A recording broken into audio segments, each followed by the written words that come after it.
الحمد لله وحده والصلاة والسلام على من لا نبي بعده صاحب التاج والمعراج سيد الإنس والجنات محبوب رب الأرض والسماوات الذي اسمه مكتوب في الإنجيل والتوراة أرسله بالحق بشيرا ونذيرا وداعيا إلى الله بإذنه وسراجا منيرا أما بعد فأعوذ بالله من الشيطان الرجيم بسم الله الرحمن الرحيم وعباد الرحمن الذين يمشون على الأرض هونا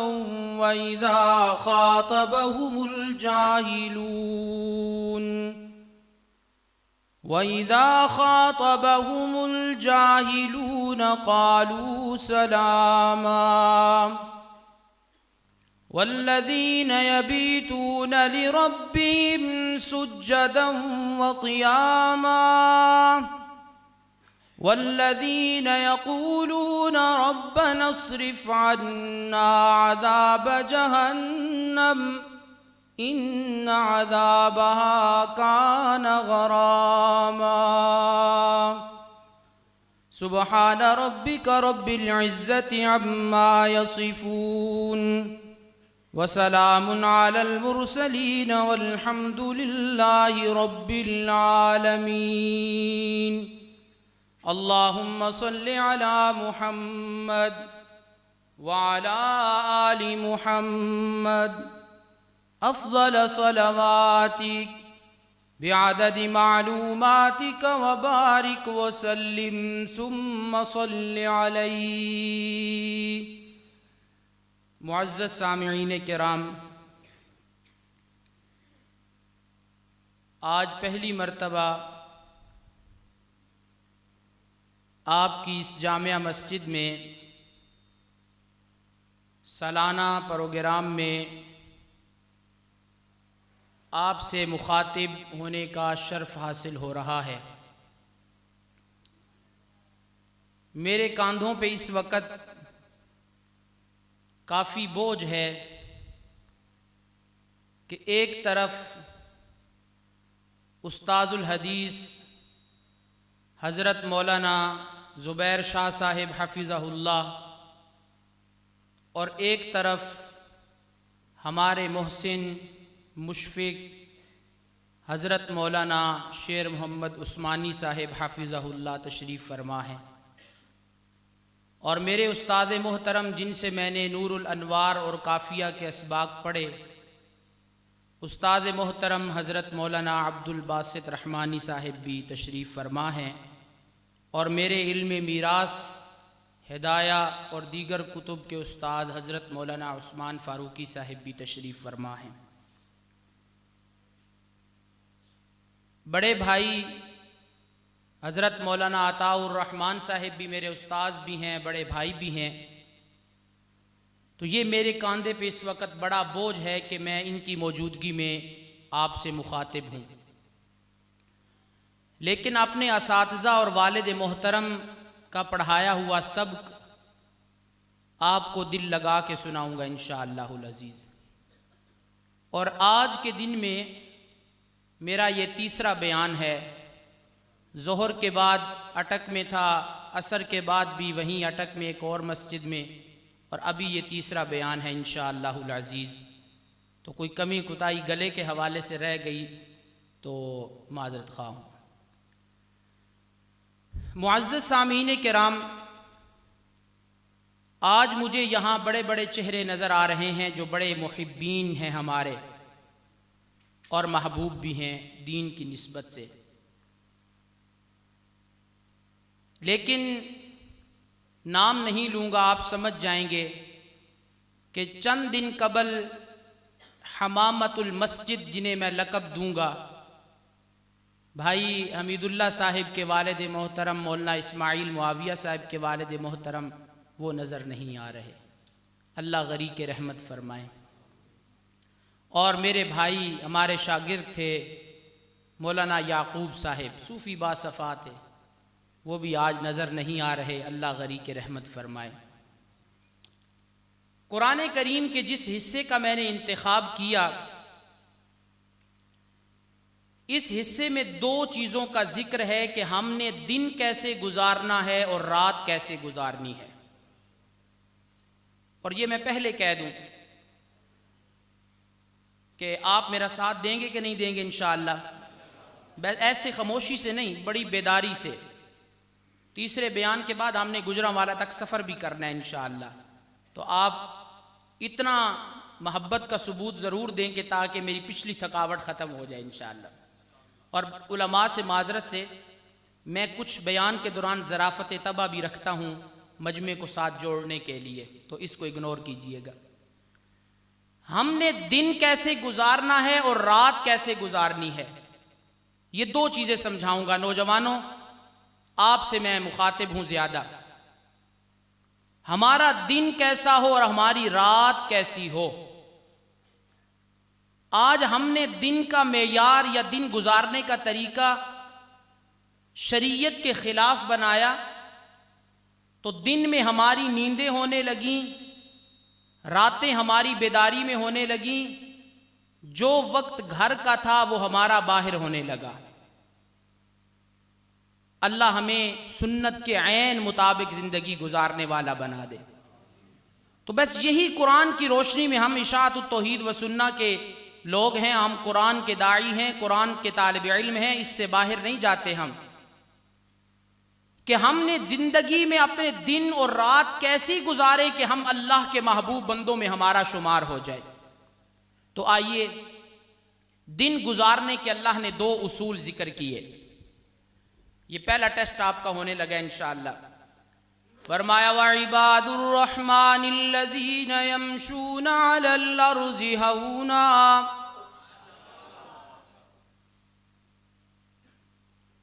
قرآن سن کے نا اتنے سرور میں نہ جاؤ کہ تمہارے اوپر آپ نیند کی وادی میں چلے جاؤ، ایسے نہیں ہونا چاہیے۔ محبت سے سب ساتھی ادھر ادھر سے کہو سبحان اللہ۔ فرمایا وَعِبَادُ الرَّحْمَنِ الَّذِينَ يَمْشُونَ عَلَى الْأَرْضِ هَوْنًا۔ رب تعالیٰ کے نیک بندوں کا دن یوں ہوتا ہے کہ جب زمین پہ چلتے ہیں تو بڑی عاجزی سے چلتے ہیں۔ ترنول کے لوگوں، علماء میری تائید کریں گے، میں نے اس انداز کو دیکھا کہ عاجزی سے چلنا کیسے ہوتا ہے۔ میں نے شمائل ترمذی کا مطالعہ کیا، امام ترمذی نے 400 روایات 56 ابواب کے تحت نقل کی، میرے محبوب کے حسن و جمال کا تذکرہ کیا، آپ کے ہنسنے کا، ٹیک لگانے کا، مسکرانے کا، رونے کا ذکر کیا۔ جب امام ترمذی نے یہ روایت نقل کی کہ میرے محبوب چلا کر کیسے کرتے تھے، فرمایا اذا زال زال قلعا یخطو تکفیا ذریع المشیا فکانما ینحط من صببین۔ فرمایا کہ رسول اللہ جب چلا کرتے تھے، اذا زال زال قلعا، بڑی مضبوطی سے زمین پہ قدم رکھتے تھے، نخرے کے ساتھ نہیں، ٹہل ٹہل کے نہیں چلا کرتے تھے۔ یخطو تکفیا، جب رسول اللہ چلا کرتے تھے تو جھک کر چلا کرتے تھے۔ ذریع المشیا، میرے محبوب کے چلنے میں تیزی تھی۔ فکانما ینحط من صببین، جب اس جملے کا ترجمہ کروں، کوئی زبان رسول اللہ کی محبت سے خالی نہ رہے، سارے محبت میں سبحان اللہ ضرور کہنا۔ فرمایا اذا زال زال قلعا یخطو تکفیا ذریع المشیا فکانما ینحط من صببین، بڑی مضبوطی سے قدم رکھتے تھے، جھک کے چلا کرتے تھے، تیز چلا کرتے تھے، اگر زمین ہموار بھی ہوتی رسول اللہ کے چلنے کا انداز ایسا ہوتا تھا یوں لگتا تھا جیسے اوپر سے نیچے کی طرف محمد آ رہے ہوں۔ اب ہم نے اپنے محاسبہ بھی کرنا ہے نا ساتھ ساتھ۔ انسان ولی اللہ بننے کے دو طریقے ہیں، ایک ہے مراقبہ اور ایک ہے محاسبہ۔ محاسبہ کرنا ہے ہم نے، ہماری چال ایسی ہے، ہم تو نخرے سے چلتے ہیں، بڑے ٹہل ٹہل کے چلتے ہیں، ہماری چال میں تکبر ہے۔ فرمایا وَعِبَادُ الرَّحْمَنِ الَّذِينَ يَمْشُونَ عَلَى الْأَرْضِ هَوْنًا، کہ جب چلنا ہے تو بڑی عاجزی کے ساتھ چلنا ہے۔ قرآن کریم میں رب تعالیٰ نے ایک اور مقام پہ اسی کی تفسیر کرتے ہوئے عورتوں کا چلنے کا ذکر کیا۔ اب یہاں پہ ایک مسئلہ بڑا سخت کرنے لگا ہوں، لیکن یہ سخت مسئلہ کرتے ہوئے جھجک مجھے نہیں، کیونکہ ہماری بنیاد قرآن کریم۔ اب قرآن کریم سے چہرے کا پردہ بھی قرآن سے ثابت، کیونکہ عورتوں کا دن ایسا گزرتا ہے نا، باہر نکلتی ہیں تو بغیر پردے سے۔ آواز کا پردہ بھی قرآن سے ثابت، چہرے کا پردہ بھی قرآن سے ثابت۔ آئیے قرآن کریم کا ایک حصہ نقل کرتا ہوں۔ رب تعالیٰ نے فرمایا فَجَاءَتْ إِحْدَاهُمَا تَمْشِي عَلَى اسْتِحْيَاءٍ۔ رب تعالیٰ نے فرمایا کہ حضرت شعیب کی بیٹی حضرت موسیٰ کو بلانے کے لیے جس وقت آئی، قرآن کہتا ہے تمشی علی استحیاء۔ اب تجوید کے لحاظ سے علی استحیاء کا تعلق تمشی کے ساتھ بھی ہے اور علی استحیاء کا تعلق قالت کے ساتھ بھی ہے۔ قرآن کا یہ فصاحت دیکھو نا کہ ایک مرتبہ صرف علی استحیاء بولا اور تمشی سے بھی اس کا تعلق جوڑ دیا اور قالت کے ساتھ بھی اس کا تعلق جوڑ دیا۔ اب کیا مطلب؟ فرمایا فجاءت احداهما تمشی علی استحیاء۔ فرمایا حضرت شعیب کی بیٹی جب آئی موسیٰ کو بلانے کے لیے، اس کا دن ایسا خوبصورت تھا کہ غیر محرم کے پاس آ رہی تھی تو تمشی علی استحیاء، اس کی چال حیا والی تھی، اور جس طرح اس کی چال حیا والی تھی اس کا غیر محرم سے بات کرنا بھی حیا والا تھا، ہے نا؟ یہ ایسے دن ہونا چاہیے نا۔ عورتیں بازاروں میں جائیں، شریعت کہاں اجازت دیتی ہے چہرے سے کپڑا اتار کے جائیں؟ وہ خاوند کے جس کے لیے گھر میں آئیں اس کے لیے کوئی بناوٹ و سنگار نہیں، لیکن بازار جانے کے لیے بہت کچھ ہے۔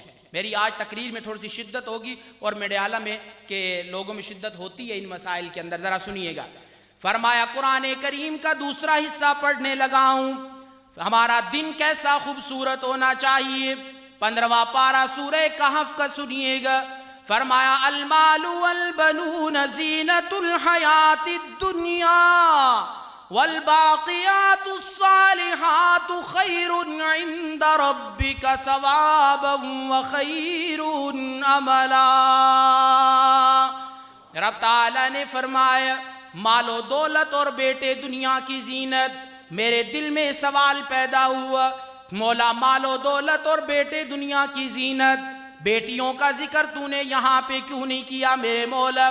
رب نے مسئلہ سمجھا دیا، تیرے پاس مال و دولت آ جائے، اچھا لباس پہن کے لوگوں کے سامنے آ، مکان پیسہ دے دوں، اچھا مکان بنا کے لوگوں کو دکھا، اچھی سواری اور گاڑی لے کے لوگوں کو دکھا، اور اگر اولاد تجھے دے دوں تو پھر اولاد کوئی افسر بنا کے لوگوں کے سامنے پیش کرے گا، کوئی ٹیچر بنا کے پیش کرے گا، کوئی حافظ قرآن بنا کے پیش کرے گا، کوئی عالم بنا کے پیش کرے گا۔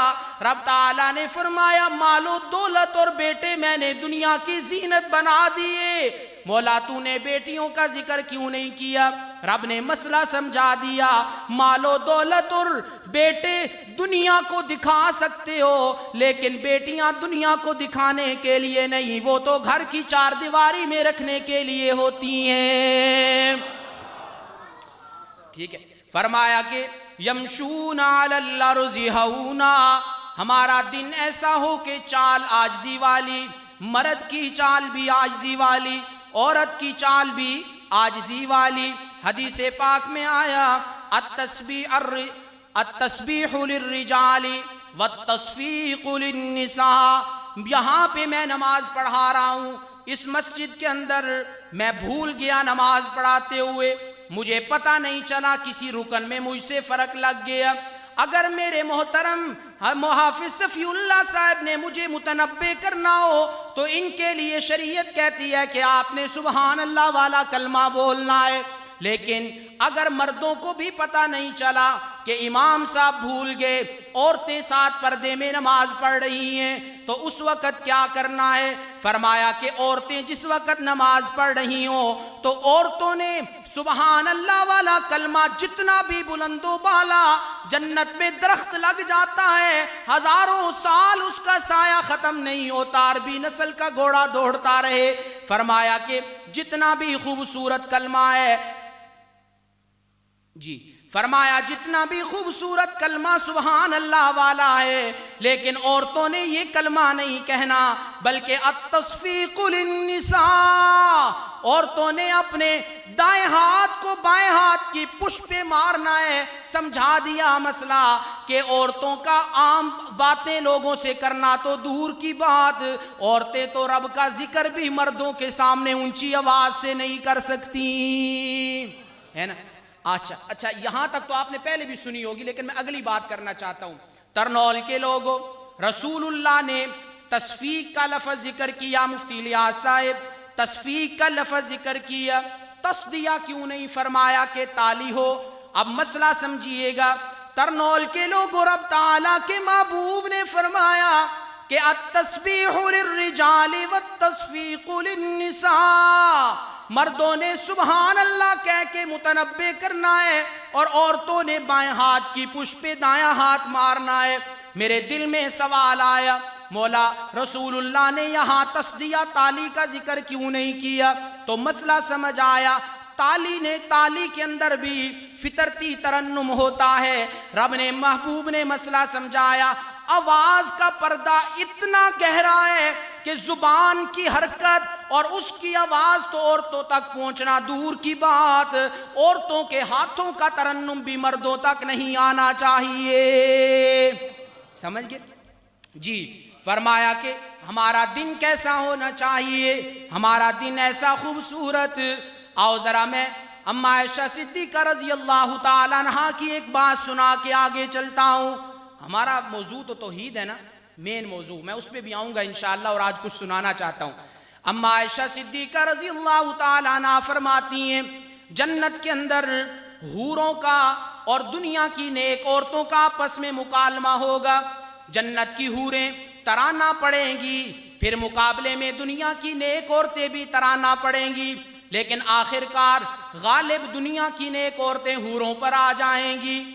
اتھے بھی عورتاں دا ہی غلبہ ہے، گھراں تے اتھے بھی عورتاں دا ہی غلبہ ہونا ہے، ٹھیک ہے؟ اچھا جی، فرمایا کہ جنت کی حوریں کیا کہیں گی؟ دنیا کی عورتوں کو خطاب کرتے ہوئے کہیں گی، نحن الراضیات فلا نسقط ابدا۔ اس کا لطف لے لو، میں ترجمہ کراں گا تے بڑے دے دکھ جاگن گے انشاءاللہ العزیز، لیکن اگلی جس ٹائم میں عورتاں دا ادھر والی عورتاں دا سناواں گا نا ترانہ تے بڑے بڑے تسلی بھی ملے گی انشاءاللہ العزیز۔ فرمایا نحن الراضیات فلا نسقط ابدا، جنت کی حوریں کہیں گی، اے ہمارے خامدو، ہم تو تم سے ایسے راضی ہو گئیں، کبھی بھی تم سے ناراض نہیں ہوں گی۔ تے دنیا دے اندر، دنیا میں کیا ہوتا ہے؟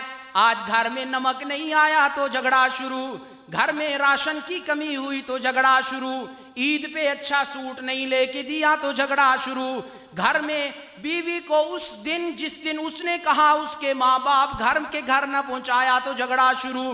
جنت کی حوریں کہیں گی، نحن الراضیات فلا نسقط ابدا، ہم تم سے ایسے راضی ہو گئی کبھی بھی ناراض نہیں ہوں گی۔ وَنَحْنُ الْمُقِيمَاتُ فَلَا نَزَانُ أَبَدًا، ہم تو یہاں تمہارے پاس ہمیشہ رہیں گی، کبھی سفر پہ نہیں جائیں گی۔ اور تیسری بات وہ کہیں گی، نَحْنُ الْخَالِدَاتُ فَلَا نَمُوتُ أَبَدًا، کہ ہم تو تمہارے پاس ہمیشہ رہیں گی، ہمارے اوپر موت نہیں آئے گی۔ اور اگلا جملہ بڑا خوبصورت، وہ کہیں گی، نَحْنُ خَيْرَاتٌ حِسَانٌ، ہماری صورت صورت تو بڑی اعلیٰ کہ ہم پانی پیتی ہیں ہمارے گلے سے پانی اترتا ہوا نظر آتا ہے، لیکن ہم جنت کی حوروں میں ممتاز چیز یہ ہے کہ ہماری صورت سے زیادہ ہماری سیرت بڑی اعلیٰ ہے۔ اور اگلی بات کہیں گی حبیبات لازواج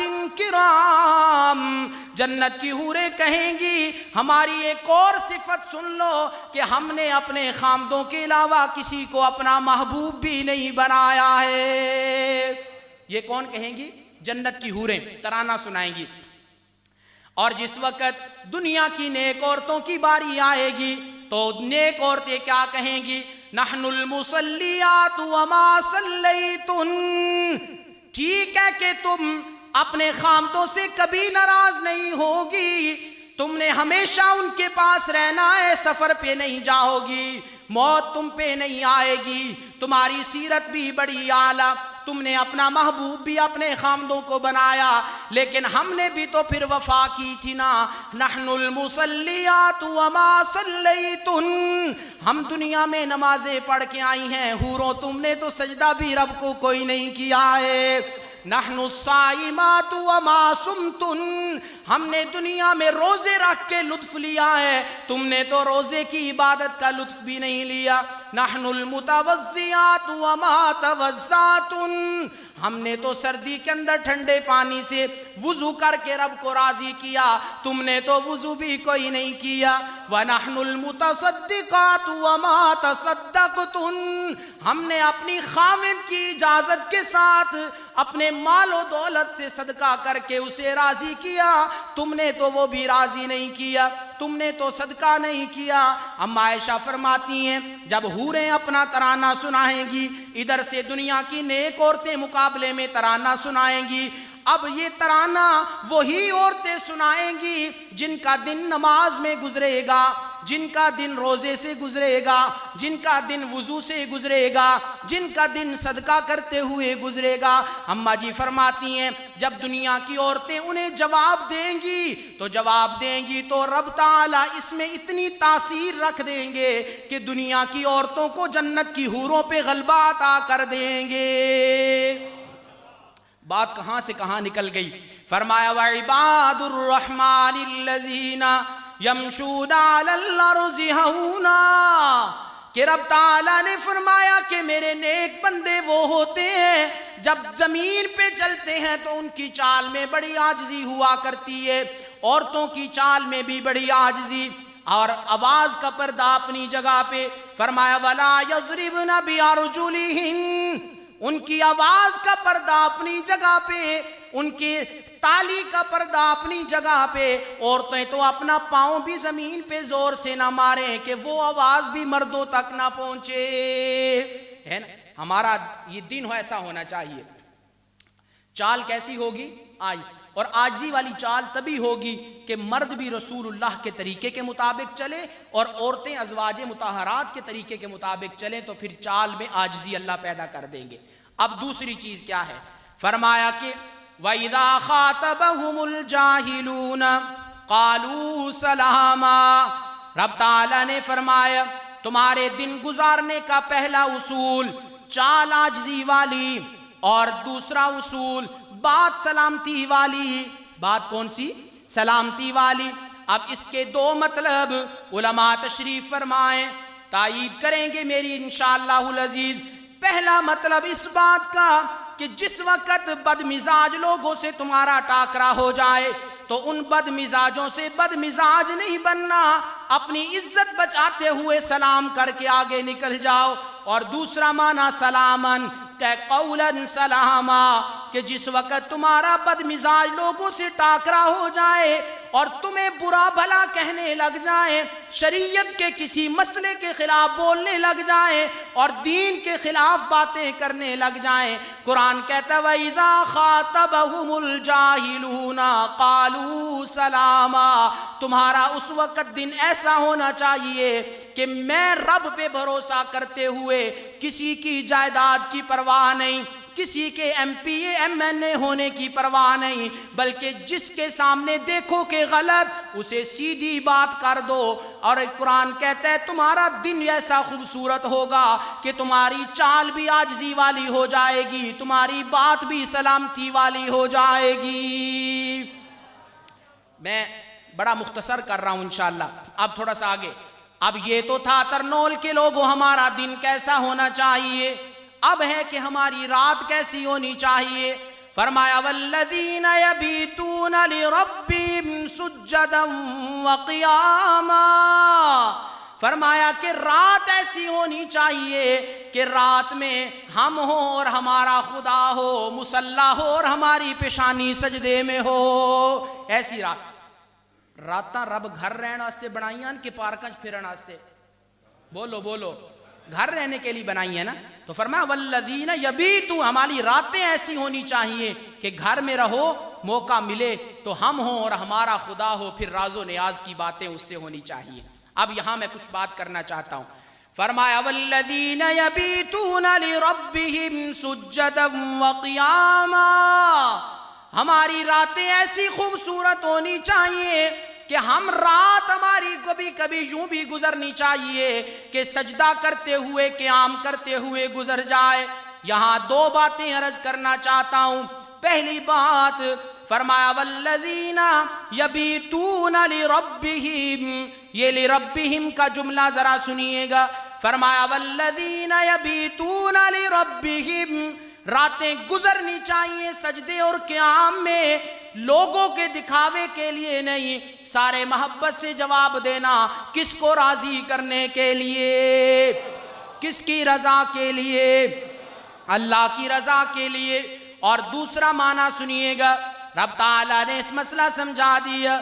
فرمایا والذین یبیتون لربہم، یہ تیری راتیں سجدے اور قیام میں جو گزرے لوگوں کو بتانے کے لیے نہیں کہ آج میں نے اتنے تہجد اور اتنے نفل پڑھے، بلکہ یہ ہونا چاہیے کہ کس کی رضا کے لیے۔ اور دوسری بات فرمایا کہ لربہم کا لفظ ہمیں ایک مسئلہ سمجھاتا ہے کہ جتنی بھی تم عبادات دنیا میں کر لو، یہ ساری کی ساری عبادات ہم اپنی مرضی اور اختیار سے نہیں، لربہم اگر اس پہ اختیار اور آرڈر چلتا ہے تو صرف کس کا چلتا ہے؟ قرآن کا ایک انداز ہے نا، تفسیر القرآن بالقرآن، تفسیر القرآن اب میں قرآن کی ایک سورت پڑھنے لگا ہوں، سب کو یاد ہوگی، میرے ساتھ پڑھیے گا، پھر میں یہ سمجھاؤں گا وہاں پہ کہ لربہم، وہاں تصرف ہماری عبادات میں جو تصرف ہے وہ کس کا چلتا ہے؟ اللہ کا۔ فرمایا الحمدللہ رب العالمین، محبت سے فرمایا الرحمن الرحیم مالک یوم الدین ایاک نعبد و ایاک نستعین۔ رب تعالیٰ نے مسئلہ سمجھا دیا، میرے دل میں سوال آیا، مولا یہاں پہ نستعین پہلے بھی ہو سکتا تھا، نعبدو بعد میں ہو جاتا، نعبدو کا ذکر پہلے کیوں، نستعین کا ذکر بعد میں کیوں؟ مسئلہ سمجھ آیا۔ فرمایا ایاک نعبد، اے میرے بندے جب بھی تو بڑی سے بڑی عبادت دنیا میں کر لے تو تیرے دل میں خیال آنے لگے کہ یہ عبادت میں نے کی ہے، نماز میں نے پڑھی ہے، روزہ میں نے رکھا ہے، رب کہتے ہیں فوراً اپنی میں کو مٹا، فوراً غور کر، وَإِيَّاكَ نَسْتَعِينُ، ہم نے جتنی بھی عبادات کی اگر اس کی نصرت ہمارے ساتھ نہ ہوتی ہم تو اٹھ کے وضو بھی نہ کر سکتے تھے۔ اب ہماری عبادات کس کی رضا کے لیے؟ بولو کس کی رضا کے لیے؟ اللہ کی۔ اور دوسری چیز، ہماری عبادات میں تصرف بھی کس کا چلتا ہے؟ تے پھر انج نہ کیا کرو میں مسیتی اتنے پیسے دیتے تے میں مدرسے چ اتنی گندم دیتی، نہ، میں کو ختم کرو، ایاک نعبد و ایاک نستعین۔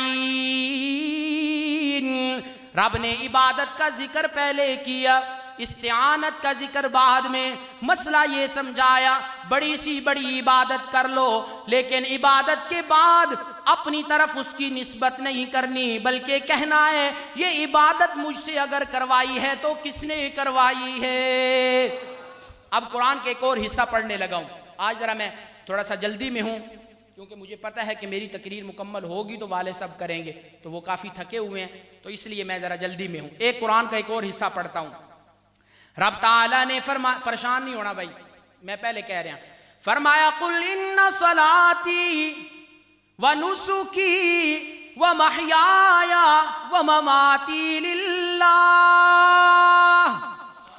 رب تعالیٰ نے فرمایا میرے محبوب یہ ذرا اعلان کر کے لوگوں کو بتانا، میری نماز اور میری قربانی، میری زندگی، میری موت، یہ سب کی سب کس کے لیے؟ یہ ترجمہ آپ نے بڑے بڑے لوگوں سے سنا ہوگا، یہاں کے خطیب محترم مولا ابوبکر عثمانی صاحب سے بھی سنا ہوگا، لیکن میں جس طرف توجہ دلانا چاہتا ہوں وہ ذرا سن لیجئے۔ رب نے 4 چیزوں کا ذکر کیا اس آیت میں، فرمایا قل ان صلاتی ونسکی، نماز اور قربانی یہ بندے کے اختیار میں، ومحیای ومماتی، زندگی موت کس کے اختیار میں۔ رب نے یہ انداز بنا کے مسئلہ سمجھایا، اے انسانیت، اے بنی آدم، اپنے دماغوں کی کھڑکیوں کو ذرا کھولو نا، تمہارے اختیاری اعمال ہو یا غیر اختیاری اعمال ہو، تم کچھ نہیں کر سکتے، کوئی پیر فقیر کچھ نہیں کر سکتا، کوئی تعویذ لکھنے والا کچھ نہیں کر سکتا، کوئی ڈاکٹر کچھ نہیں کر سکتا، تمہارے افعال اختیاریاں ہوں یا افعال غیر اختیاریاں ہوں، سب کو سب وجود دینے والی ذات صرف کون سی ہے؟ اللہ کی ذات ہے نا۔ کس کی ذات ہے؟ اللہ کی ذات ہے۔ اب قرآن کا ایک حصہ مجھے یاد آیا، ابھی سید زبیر شاہ صاحب جب پڑھ رہے تھے نا، اللہ الذی خلق 7 سماوات ومن الارض مثلہن، بڑا ایمان تازہ ہوا ہمارا کہ لولا لما خلقت الافلاق۔ لوگ کہتے ہیں جی محمد سونا تسی نہ ہوندے تے جہان بھی نہ ہوندا۔ علماء تشریف فرما ہے، ایک بات کرتا ہوں، ہدایت النحو میں ایک اصول لکھا ہوا ہے کہ لولا کے ساتھ ضمیر نہیں مل سکتی، اس کے ساتھ اس میں ظاہر ملتا ہے۔ پہلی تو بات ہے سرے سے یہ عربی گرامر کے لحاظ سے عبارت ہی غلط ہے، تو جب یہ عربی لحاظ سے عبارت ہی غلط ہے تو میرے محمد کو تو ملے ہی جوامع الکلم تھے کہ جو خوبصورت بھی ہوتے تھے، گرامر کے انداز میں پورے بھی ہوتے تھے، تو یہ عبارت ہی غلط ہے سرے سے۔ اب سنیے گا میں کیا سمجھانا، فرمایا یا ایھا الناس اعبدوا ربکم الذی خلقکم والذین من قبلکم لعلکم تتقون۔ رب تعالیٰ نے فرمایا عبادت کرتے رہو تو صرف کس کی؟ بولو بولو، عبادت کرتے رہو تو کس کی؟ میں ایک چھوٹی جی گردان پڑھن لگا انشاءاللہ، میں اس تو بعد گل پوری کرنے آ۔ چاہے قولی عبادت ہو تو کس کے نام کی، بدنی عبادت ہو تو کس کے نام کی، مالی عبادت ہو تو کس کے نام کی؟ پھر ذرا مجھے بتاؤ نا کہ قولی عبادت ساری ذکر و اذکار کس کے نام کے؟ درود پاک بھی اصل میں عبادت کس کی؟ درود پاک بھی دعا ہے، تو دعاؤں کو سننے والا کون ہے؟ اور دعاؤں کو سننے کے بعد قبولیت سے نوازنے والا کون ہے؟ محبت سے جواب دیتے رہو، مجھے قبولیت سے نوازنے والا کون ہے؟ اور بدنی عبادت بھی کس کے لیے؟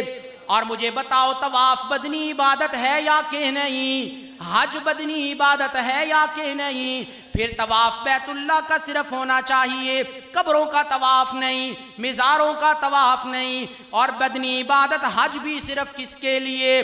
پھر عرس بھی نہیں ہونے چاہیے، پھر تیجے 10ویں 40ویں بھی نہیں ہونی چاہیے۔ اور مالی عبادت صرف کس کے نام کی؟ توجہ میری طرف، مالی عبادت کس کے نام کی؟ بتاؤ، نذر و نیاز عبادت ہے یا کہ نہیں؟ چڑھاوا چڑھانا عبادت ہے یا کہ نہیں؟ قربانی عبادت ہے یا کہ نہیں؟ صدقہ و خیرات عبادت ہے یا کہ نہیں؟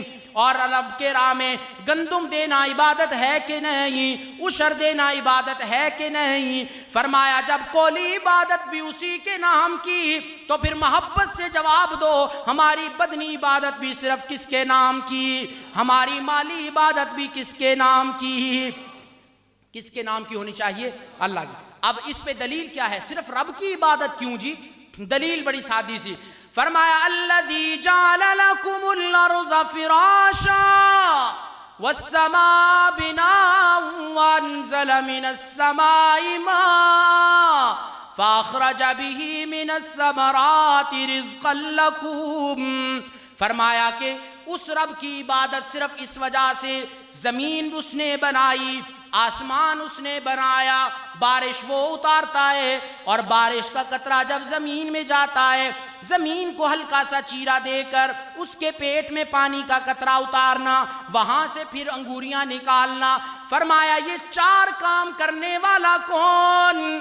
بولو بولو، یہ چار کام کرنے والا کون؟ زمین بنانے والا کون؟ آسمان بنانے والا کون؟ آسمان سے بارشیں اتارنے والا کون؟ اور زمین سے رزق نکالنے والا کون؟ ترنول کے لوگوں، آخری جملہ بولتا ہوں، میری ساری تقریر کو ایک طرف کر دیجئے، ساری سبحان اللہ اکٹھی کر کے یہاں کہہ دینا، جب زمین رب بنانے والا، آسمان بھی رب بنانے والا، اور اسی طرح آسمان سے پانی بھی رب اتارنے والا، زمین سے انگوریاں بھی وہ نکالنے والا، جب اس کے سوا یہ چار چیزیں کوئی اور نہیں بنا سکتا، تو پھر عبادت بھی ہونی چاہیے تو صرف کس کی ہونی چاہیے؟ وآخر دعوانا ان الحمدللہ رب العالمین۔